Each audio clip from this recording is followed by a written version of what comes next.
dou, Pai, pelo preço que pago, sacrifício de amor que me comprou, ungido do Senhor, pelos cravos em tuas mãos.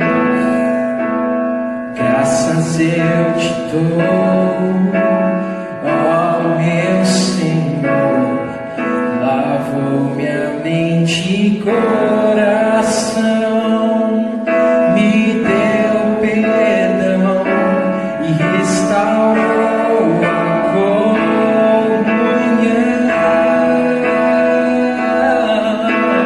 Digno é o Senhor, sobre o trono estás, soberano Criador. Vou sempre te adorar.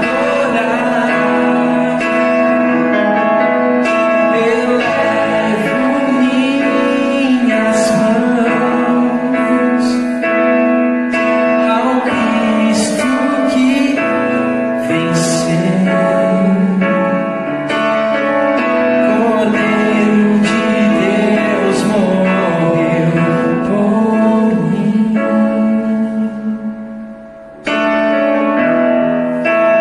mas ressuscitou.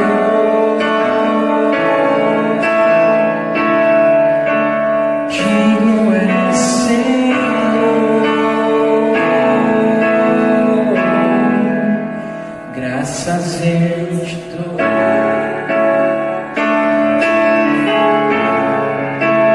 pelo preço que pago, sacrifício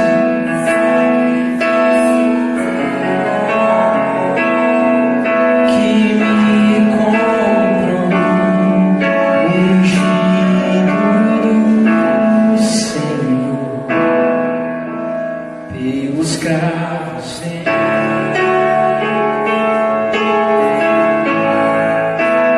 graças eu te dou, ó meu Senhor. Lavou minha mente e coração, me deu perdão, restaurou a comunhão.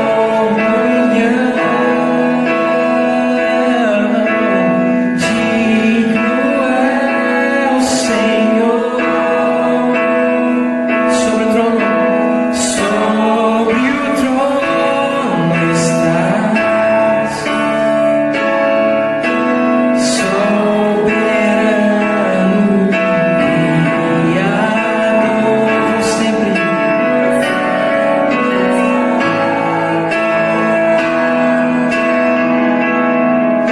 elevo minhas mãos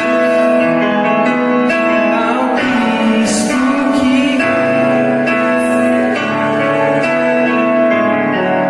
Cordeiro de Deus morreu por mim,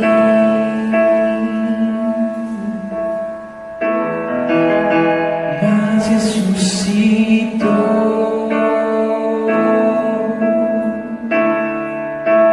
Digno é Senhor,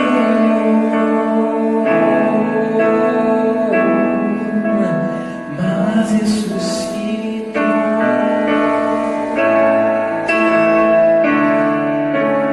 Digno é Senhor,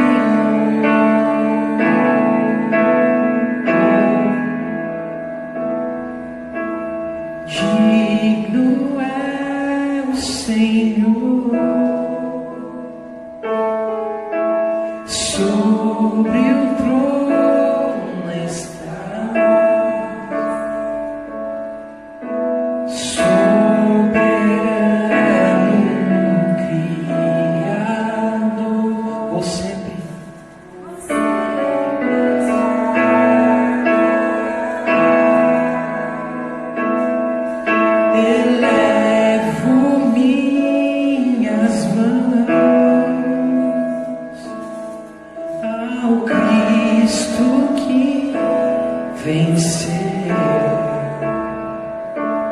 O Cordeiro de Deus que morreu por mim,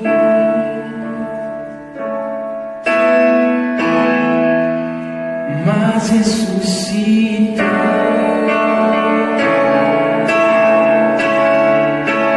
Digno é Senhor, mas ressuscitou.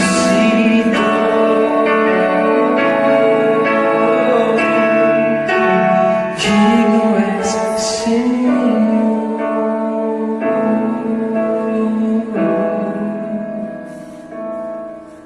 Descerá sobre ti o Espírito Santo, e o poder do Altíssimo te envolverá. Descerá sobre ti o Espírito Santo, e o poder do Altíssimo te envolverá. Será sobre ti o Espírito Santo, e o poder do Altíssimo te envolverá. Descerá sobre ti o Espírito Santo, e o poder do Altíssimo te envolverá. Sua alma viverá, seu espírito renovará, e no seu corpo tudo novo se fará. Sua alma viverá, seu espírito renovará, e no seu corpo tudo novo se fará. Descerá sobre ti o Espírito,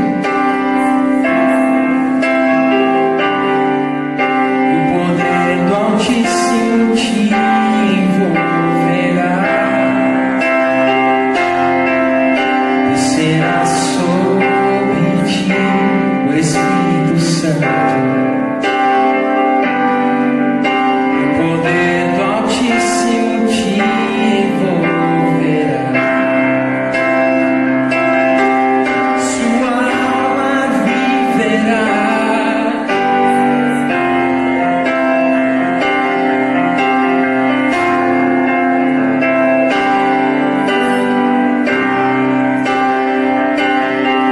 sua alma viverá, seu espírito renovará, e no seu corpo tudo novo se fará.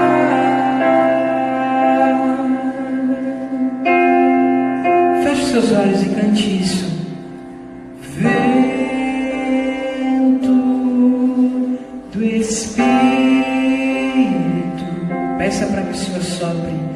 Vento do Espírito, sopra neste lugar e enche os nossos corações. Clame isso sobre a nossa igreja. Vento do Espírito, sobre os teus familiares que você quer ver salvos. Vento, interceda por eles agora. Do Espírito, sopra, sopra neste lugar e enche os nossos. Sua alma viverá, o seu espírito renovará, no seu corpo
coração.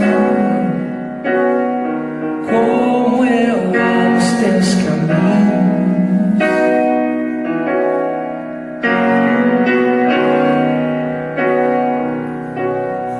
Lindo Jesus, estrela da manhã, eu cantarei a ti. O que posso dizer por tudo que tu és?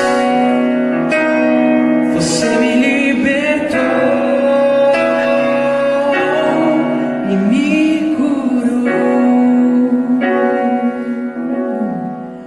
Tu és bom, em todo tempo és bom. Justiça está em ti. Teu amor é para sempre. Tu és bom, em todo tempo és bom. Justiça está em ti. Teu amor é para sempre.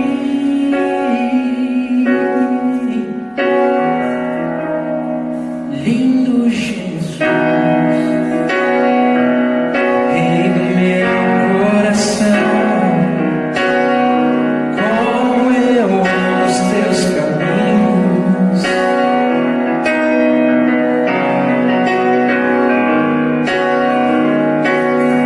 Lindo Jesus, estrela da manhã, eu cantarei a ti. O que posso dizer?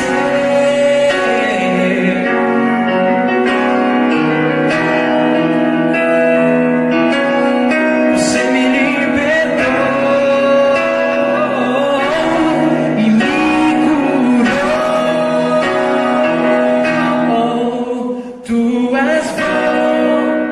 Tu és bom, justiça está em ti. Teu amor é para sempre. Tu és bom, justiça está em ti. Teu amor é para sempre. O que posso dizer?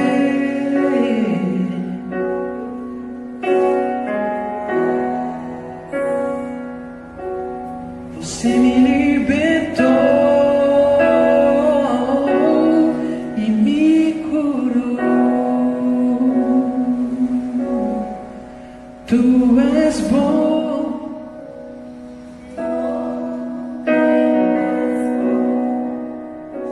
justiça está em ti. Teu amor é para sempre.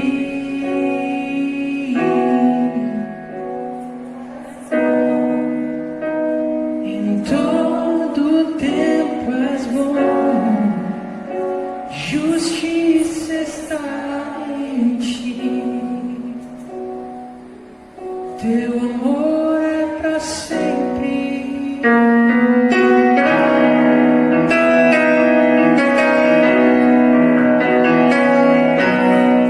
Em nome de Jesus. Abra a tua Bíblia comigo no livro de Mateus capítulo 7, a partir do verso 15.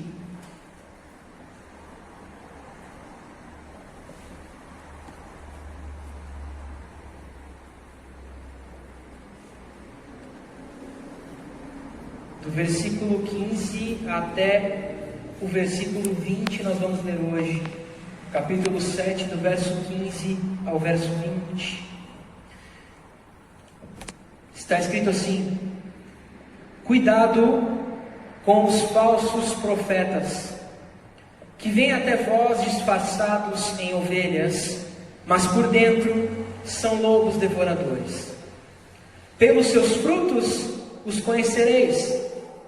Colhem-se uvas dos espinheiros ou figos das ervas daninhas? Do mesmo modo, toda árvore boa produz bons frutos, e toda árvore má produz frutos maus.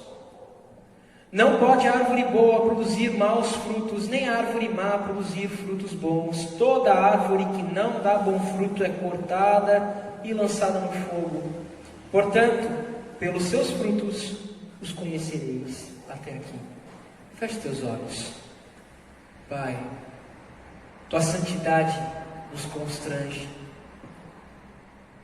Tua grandeza, meu Pai, e a tua beleza nos mostram quão pequenos nós somos. Nós estamos chegando já nas retas finais dessa série sobre o Sermão do Monte. E oro, meu Pai, para que mais uma vez o Senhor fale conosco.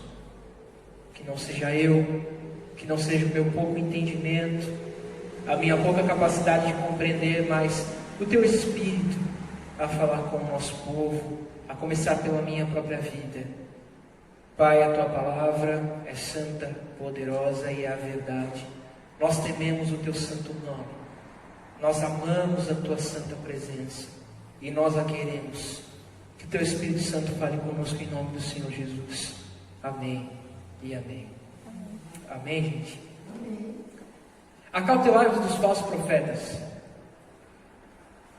O que vem na tua mente quando você ouve o termo falso profeta? Pode ser bem sincero, se você quiser falar em voz alta, existe alguém que vem à sua mente? Talvez algum televangelista? Vem alguém à mente? Não sei. Um senhor aí do tempo de Salomão, um outro senhor que gosta de ter umas cabeças de gado, sempre com um chapéu na cabeça. Meu Deus do céu.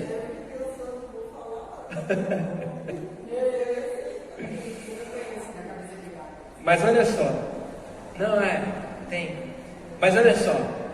Existem alguns cuja mensagem é escandalosamente antibíblica. Então quando você escuta, já está logo na cara que é um falso profeta. Tem alguns irmãos, por incrível que possa parecer, que quando você ouve duas palavras dele, você já tem certeza que é um falso profeta. Né?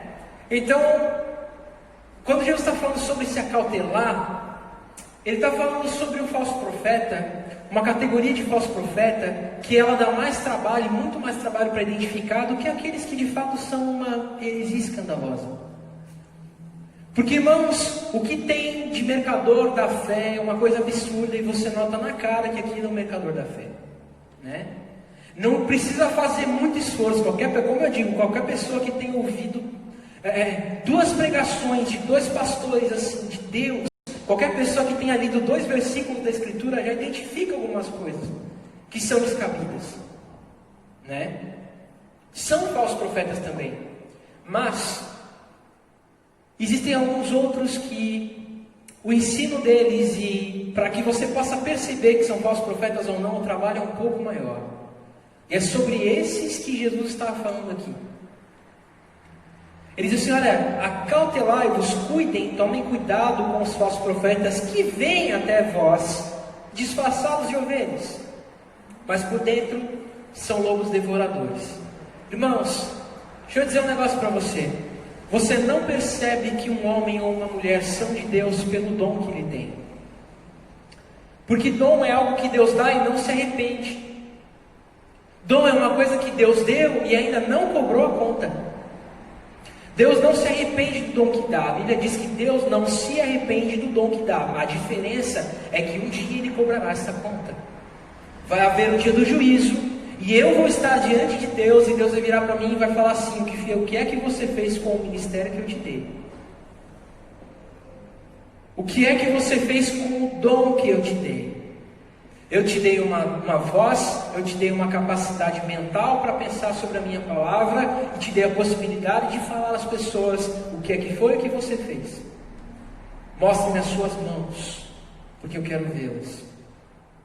É isso que o Senhor Jesus há de fazer a todos os homens.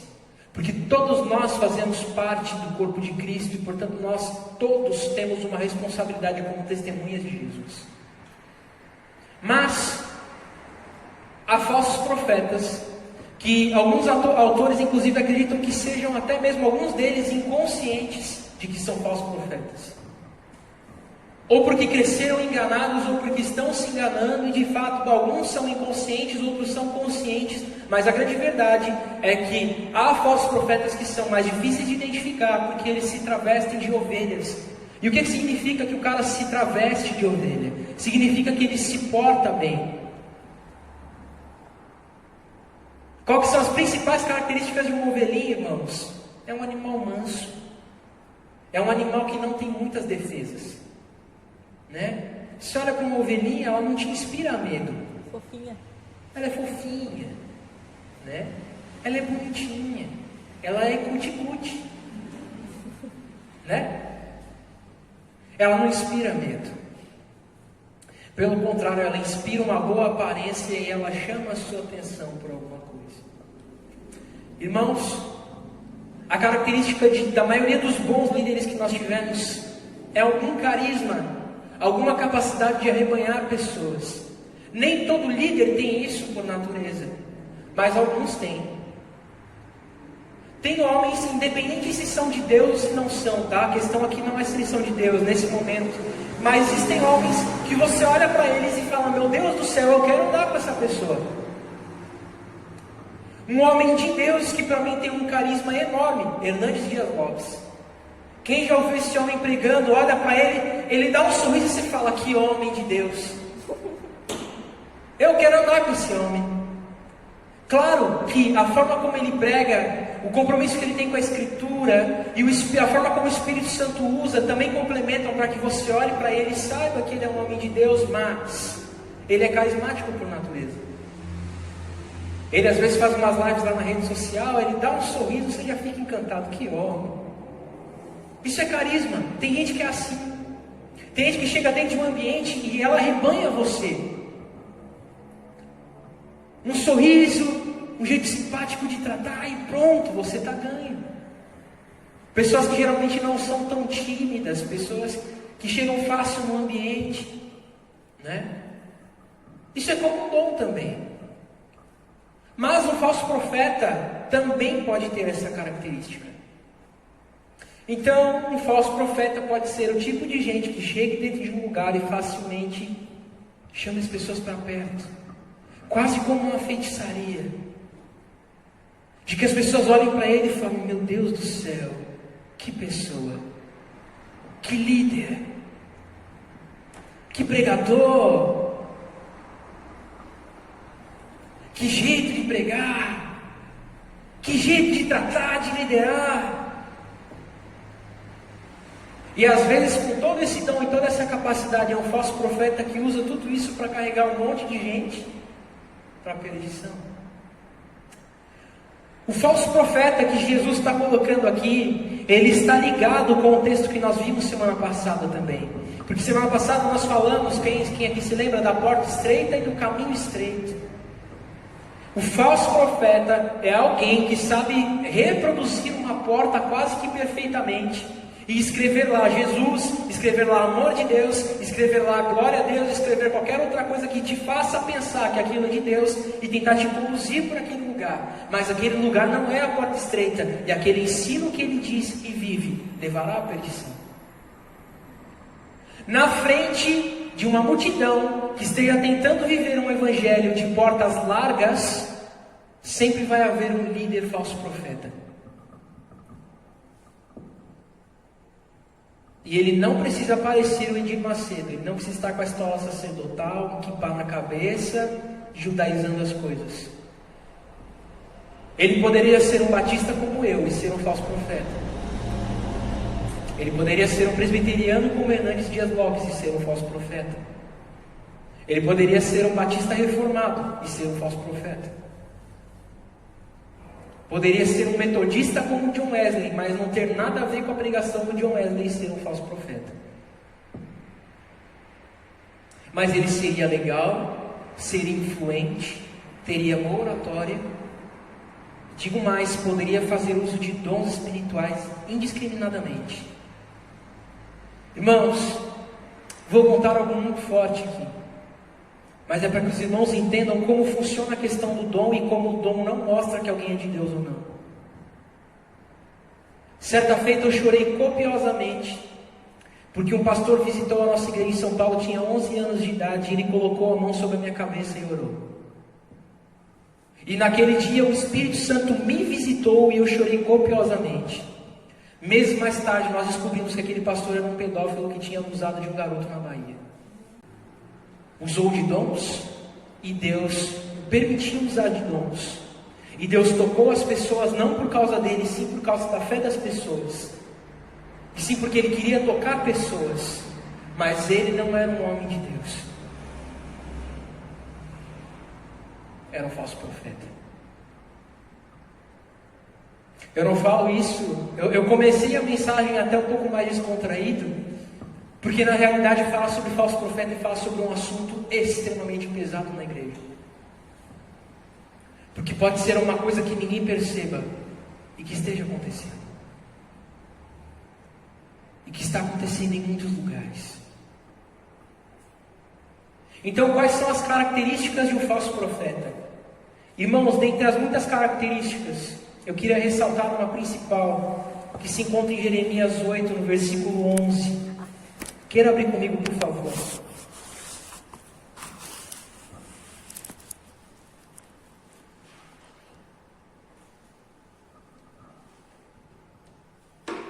Jeremias 8, versículo 11.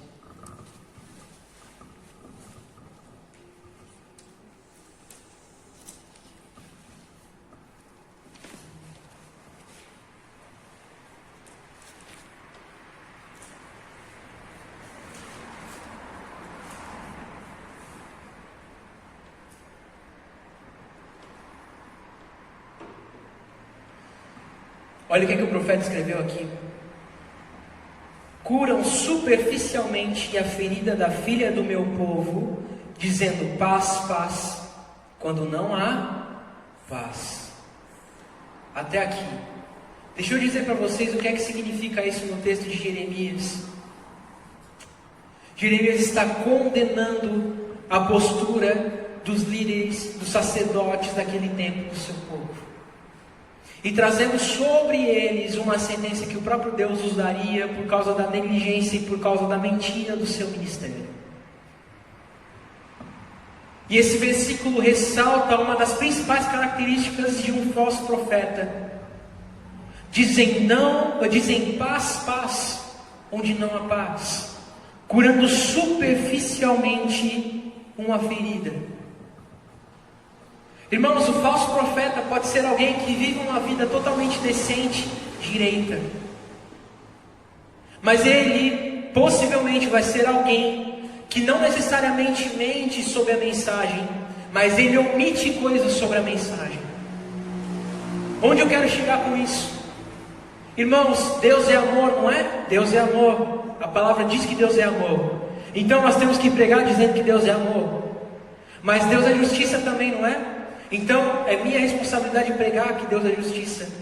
Deus é santidade, Deus é santo por inteiro. Então, é minha responsabilidade pregar que Deus é santo. Deus é juízo, e o seu juízo é justo.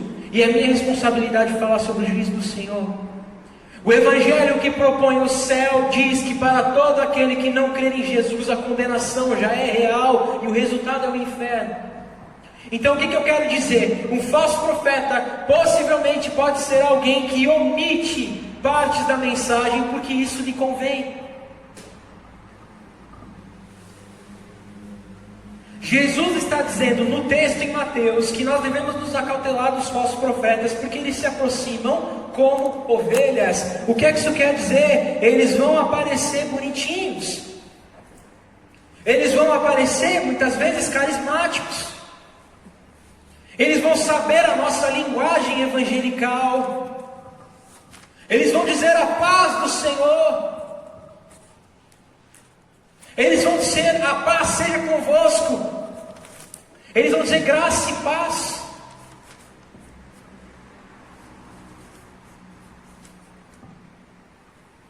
vão nos enganar por uma boa linguagem, mas vão omitir coisas do Evangelho. Agora está uma onda, irmãos, isso já criou um termo teológico chamado hipergraça, ou hipergrace em inglês. É uma onda de falar sobre graça de Deus, e quando se fala sobre essa graça de Deus, fala-se somente sobre a adoção como filhos. Então, eles não confrontam sobre o pecado, eles não falam que o crente precisa nascer de novo, precisa passar pela cruz. Não se ouve sobre cruz, não se ouve sobre confronto ao pecado, não se ouve sobre novo nascimento. Tudo que esses caras fazem é pegar alguns textos, principalmente do apóstolo Paulo, falando sobre graça, distorcer e amplificar o sentido do texto que o texto não tem. Na minha cidade, em São Caetano do Sul, estourou, acho que hoje é a principal igreja disso no Brasil. Por coincidência, na quadra da casa do meu pai, essa igreja estourou, irmãos. Em São Caetano do Sul, lá onde fica a nossa igreja em São Paulo, os jovens da cidade, todos migraram das suas igrejas para ir para lá. Todos, ou a grande maioria. E o líder dessa igreja é um cara que tem a minha idade, eu acho que ele tem 24 ou 25 anos. Irresponsável biblicamente. Um cego guiando outros cegos. A igreja, no dia que tem culto, faz fila na quadra para o pessoal entrar. Faz uma fila enorme na quadra inteira, tem que entrar com fila. Isso antes da pandemia, hoje não sei como é que está lá. Mas ele continua muito popular nas redes sociais.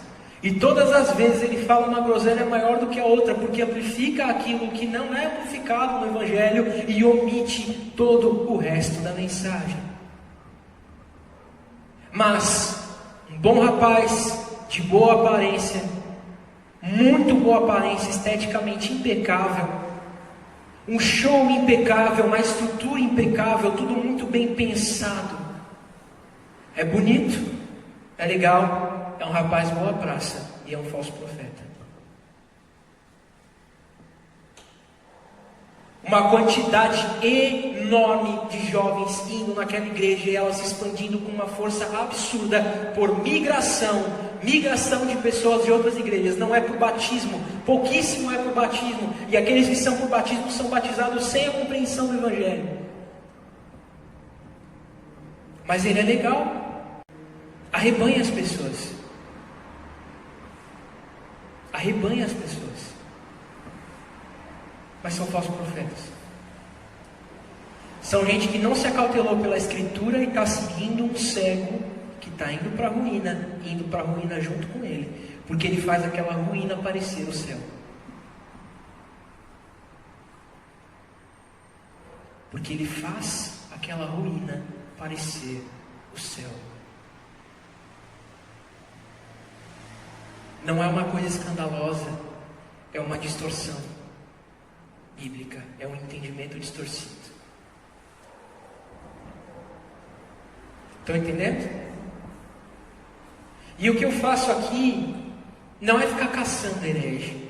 Os irmãos sabem que eu não fico pregando sobre isso, né? Às vezes eu tenho que citar, a gente tem que falar. A apologética, o trabalho apologético, ele precisa acontecer nos púlpitos. O que é apologética? É a defesa da doutrina. Mas tem pastores que só se dedicam a isso. E se esquecem de pregar o Evangelho, de que o Evangelho em si já é uma proposta que esclarece os olhos e de que abre o entendimento. Mas Jesus mandou a gente se acautelar dos falsos profetas.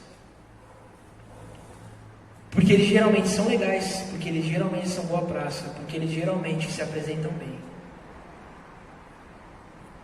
Aí a Bíblia vai dizer assim, versículo 16, ele diz: pelos seus frutos os conhecereis. Colhem-se uvas dos espinheiros ou figos das ervas daninhas? Do mesmo modo, toda árvore boa produz bons frutos, e toda árvore má produz frutos maus. Não pode árvore boa produzir maus frutos, nem árvore má produzir frutos bons. Irmãos, esse texto em si que nós estamos lendo desde o versículo 15, ele tem divergências, ele tem escolas de pensamento que divergem sobre ele, dentre os pastores e dentre os teólogos. Porque alguns apontam mais a ênfase de que um falso profeta será distinguido pela forma como ele vive. De que o texto não está se referindo ao discurso dele, mas sim à vida dele toda errada. Outros, já do lado oposto, vão defender que está se referindo muito mais ao discurso e à pregação do que à vida dele. Mas a verdade é que Jesus está falando sobre os dois.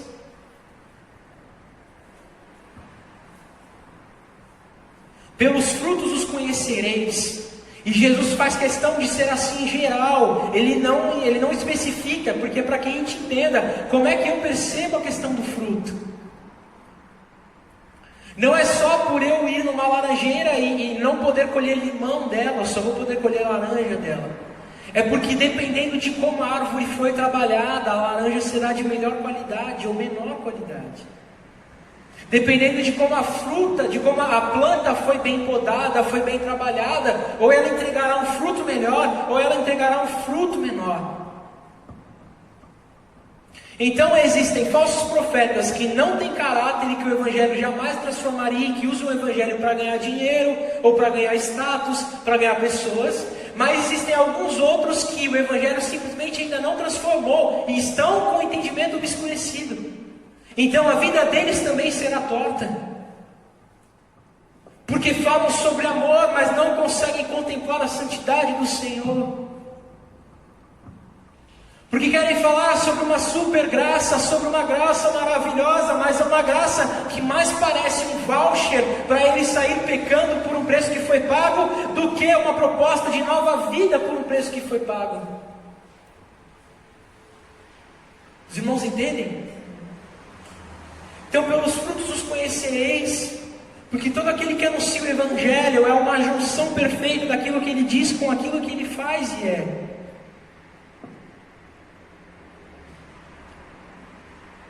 Irmãos, um falso profeta não se permite ser gente.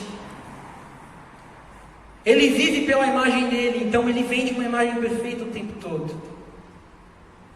Ele não se permite ter falhas, ele não conta as falhas dele, ele não mostra as falhas dele, ele não é pastoreado, ele é alguém que vive pelo status.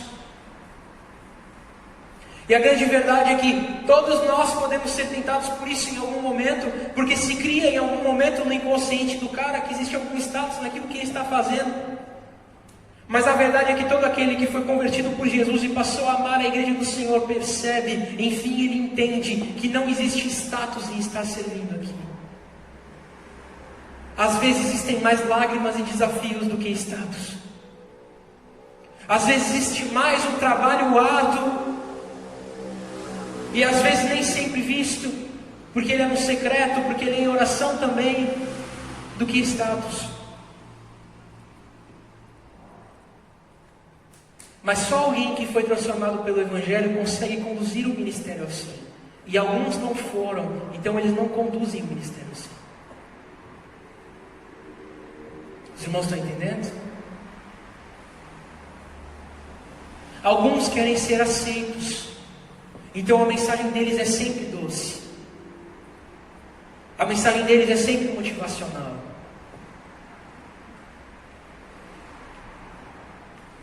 Porque é isso que as pessoas estão procurando.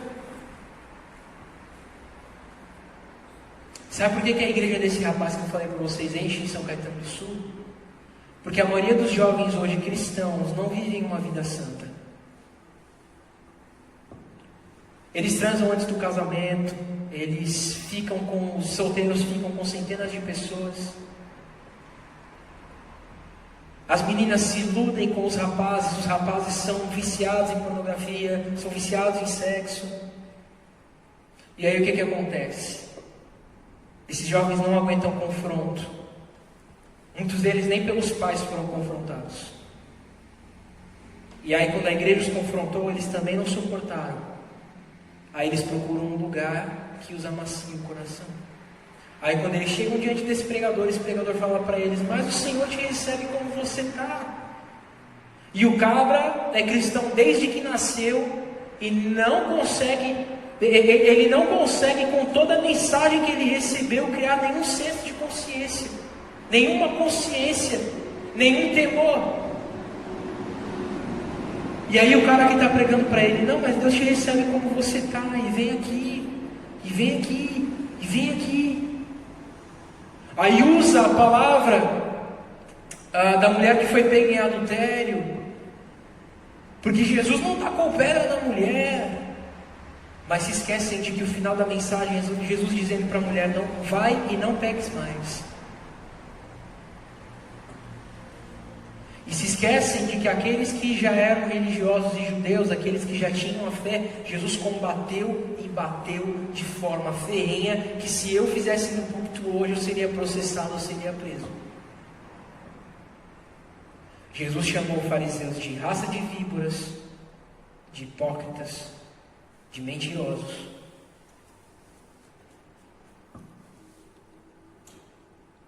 E se eu falo para um povo hoje, se essa igreja não tivesse voltado e nada inventasse raça de víboras aqui, acho que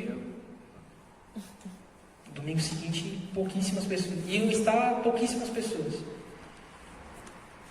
Não falo de vocês nem dos membros daqui, eu falo uma situação hipotética, né? Falo sobre como está a sociedade hoje, entendo o que eu quero te dizer. Então omitem uma parte do Evangelho e conduzem todo mundo desse jeito. É melhor não ser tão carismático, mas ser honesto com a Bíblia, para que daquilo que se diga, apenas o Espírito Santo trabalhe e a glória seja toda dele, mas quando eu chegar na eternidade eu tenha as mãos para apresentar ao meu Deus, do que ser simpático e legal demais, omitir a mensagem, me tornar um falso profeta e levar muitas pessoas ao inferno. Entende?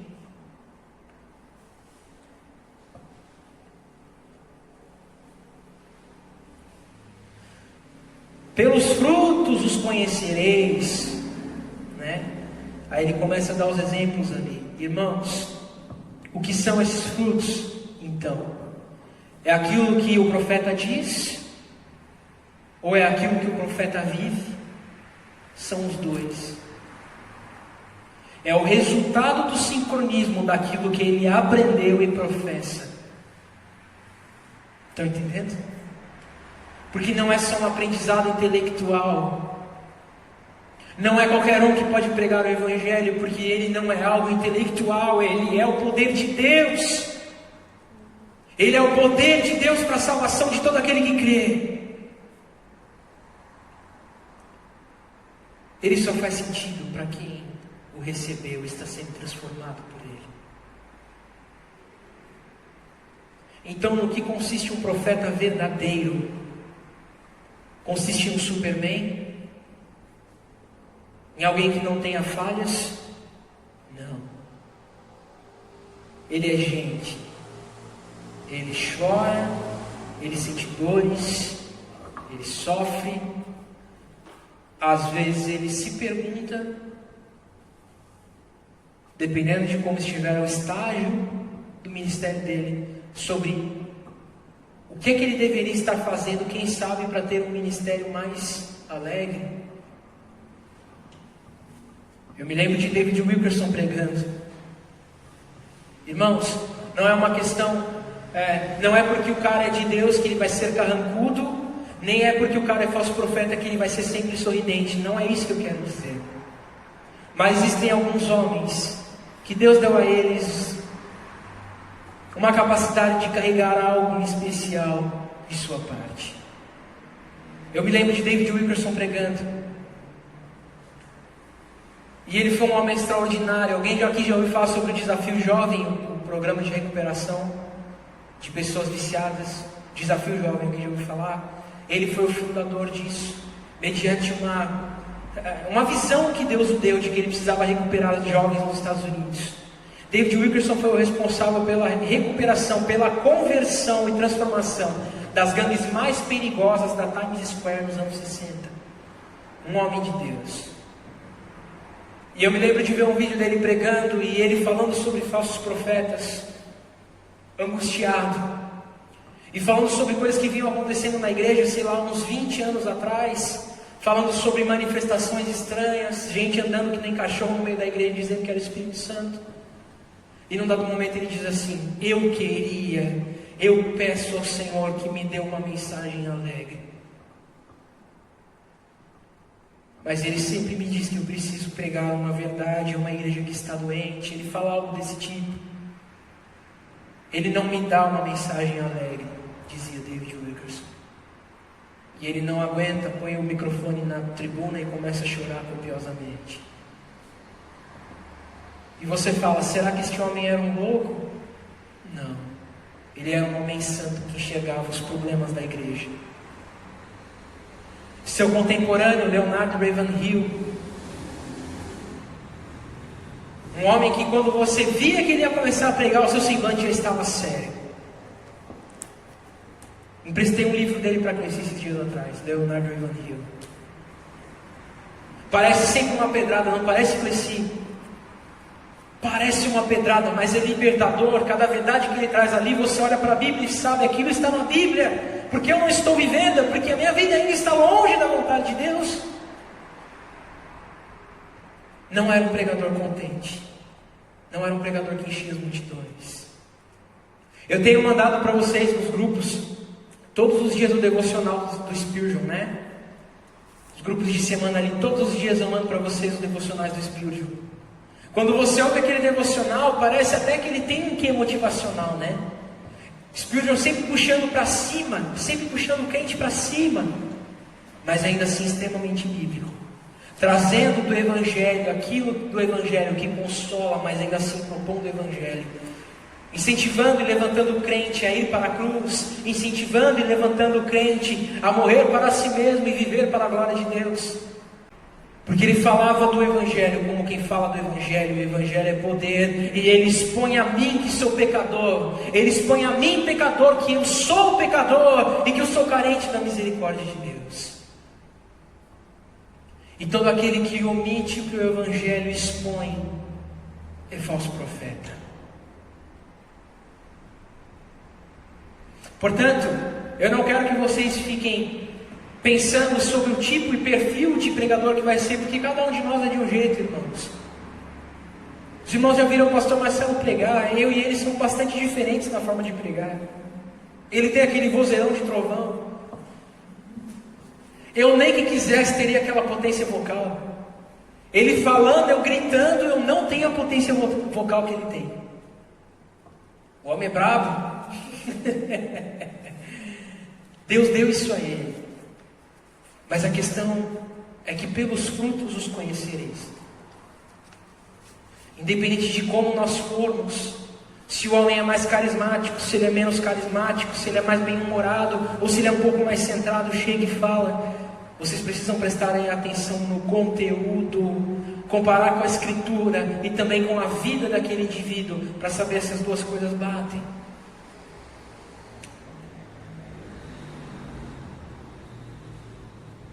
Amém?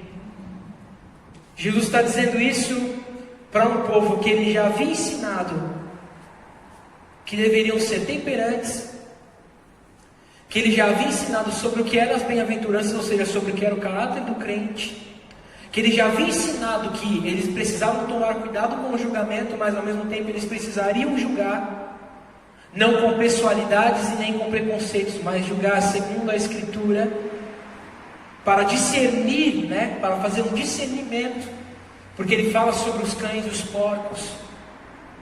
Então, depois de ensinar tudo isso a ele, chegam os falsos profetas. Por quê? Porque é o fim dessa mensagem, o aprender a discernir sobre aquilo que estamos ouvindo também. O capítulo 7 inteiro fala sobre julgamento em todas as esferas. O julgamento de Deus, nosso julgamento uns para com os outros, nosso discernimento. Então, acautelai-vos dos falsos profetas.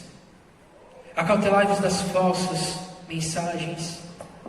Acautelai-vos daqueles também, irmãos, e preste bastante atenção nisso. Alguns se dizem tão defensores da Escritura que se tornam falsos profetas mesmo tentando dizer a verdade. Porque a vida deles já morreu e a forma deles esconderem isso é ficar subindo no púlpito para rebater os outros. Esse é o meu grande problema com alguns apologetas que eu vejo por aí. Ele não tem mais evangelho, ele não tem mais conteúdo do evangelho, ele não tem mais fruto do evangelho. O que resta para ele é ficar rebatendo heresia. Acautelem-se dos falsos profetas. Acautelemos-nos de ser falsos profetas. Acautelemos-nos de ser também falsos profetas. E eu quero encerrar, continuando a partir do versículo 21, que fala justamente sobre isso. Nem todo que me diz Senhor, Senhor, entrará no reino dos céus, mas aquele que faz a vontade do meu Pai que está nos céus. Muitos me dirão naquele dia: Senhor, Senhor, não profetizamos nós em teu nome? E em teu nome não expulsamos muitos demônios? E em teu nome não fizemos muitos milagres? Então eu lhes direi claramente: nunca vos conheci. Afastai-vos de mim, vós que praticais o mal. Ainda falando sobre os falsos profetas, mas também falando sobre os falsos crentes. Jesus entra numa questão muito séria. Nem todo aquele que me diz Senhor, Senhor entrará no meu reino. Ou seja, nem todo aquele que me confessou de boca entrará no meu reino. Porque nem todo aquele que me confessou de boca vive a mudança que eu propus para ele. E olha que sério que ele diz no momento seguinte: não expulsamos nós demônios, não profetizamos em teu nome. É aquilo que eu disse para os irmãos: Deus dá o dom, mas ele só cobrará na eternidade. Homens que estão batendo na esposa, expulsando o demônio no mesmo dia. Entende o que eu quero dizer? Há homens que estão roubando o povo e levando gente endemoniada para cima do púlpito para fazer expulsão de demônio. Mas Deus vai cobrar a conta. E vai cobrar caro. Deus é um Deus de amor e de misericórdia. Mas não é inocente aquele que entendeu a mensagem e fez pouco caso dela. Amém? Acautelemos-nos dos falsos profetas e nos acautelemos de sermos falsos crentes. Porque tudo o que a gente viu até agora, de Mateus 5 até aqui, nos ensina sobre a vida cristã verdadeira. Sobre sermos bem-aventurados e o que isso significa. Sobre sermos sal da terra e luz do mundo. Sobre os litígios entre os irmãos. Sobre a vida conjugal. Sobre o julgamento, sobre o discernimento. Deus nos deu a direção de como viver segundo até a sua palavra até que Ele venha. E é uma porta estreita e um caminho estreito que sempre nos confronta, mas que nos conduzirá à vida eterna. Amém? Vamos orar? Fique de pé.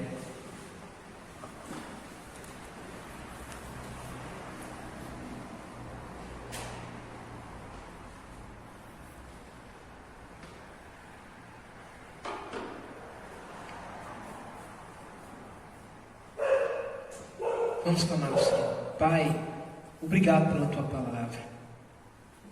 Obrigado pelo Teu Espírito, meu Pai, que nos ensinou aqui hoje. Obrigado, meu Pai, porque a Tua palavra é a verdade, nós queremos na verdade. Obrigado por toda essa série, meu Pai, por todos esses 15 domingos, por esses meses de ensinamento do Sermão do Monte. Pai, eu te glorifico porque o Senhor nos ensinou, porque o Senhor nos tratou, porque o Senhor nos conduziu. A todo aquele, meu Pai, que ouviu e que procurou te ouvir, sei, meu Pai, que fomos instruídos segundo a Tua vontade. Pai, eu oro, eu suplico ao Senhor no nome de Jesus, que o Senhor nos ensine a discernir aquilo que seguimos, aqueles a quem ouvimos, como ouvimos. Que o Senhor nos ensine, meu Pai, a discernir o que o Senhor quer da sua igreja. Que o Senhor, meu Pai, nos ensine a discernir para que nos protejamos e protejamos os nossos de todo falso ensino, de todo ensino de porta larga, de tudo aquilo que possa levar à perdição. Pai, enche-nos de sabedoria, E meu Pai, orando sobre tudo aquilo que meditamos até aqui, nos faz um povo bem-aventurado, um povo extremamente feliz, porque vive a Tua vontade. Pai, nos faz, Senhor, um povo que é sal da terra e luz do mundo. Nos faz, Senhor, um povo que sabe lidar uns com os outros e que procura Te obedecer segundo a Tua vontade. Um povo que preserva as suas alianças. Um povo, meu Pai, que cuida dos pobres sem querer se mostrar. Um povo, meu Pai, que faz a Tua vontade sem querer glória para si. Um povo, meu Pai, que não julga com pessoalidades, que não julga com preconceitos, que não cria, meu Pai, dissensões entre si, mas que também sabe discernir, que também sabe e consegue compreender aos outros, a fim, meu Pai, de que nós possamos aperfeiçoar também uns aos outros, a fim, meu Pai, de que possamos viver e conduzir a nossa vida segundo a Tua vontade. Pai, que essas palavras, que essas mensagens tenham gerado fruto para o qual foram designadas, e que o Teu nome seja glorificado no meio do Teu povo, Senhor, em nome do Senhor Jesus. Amém e amém.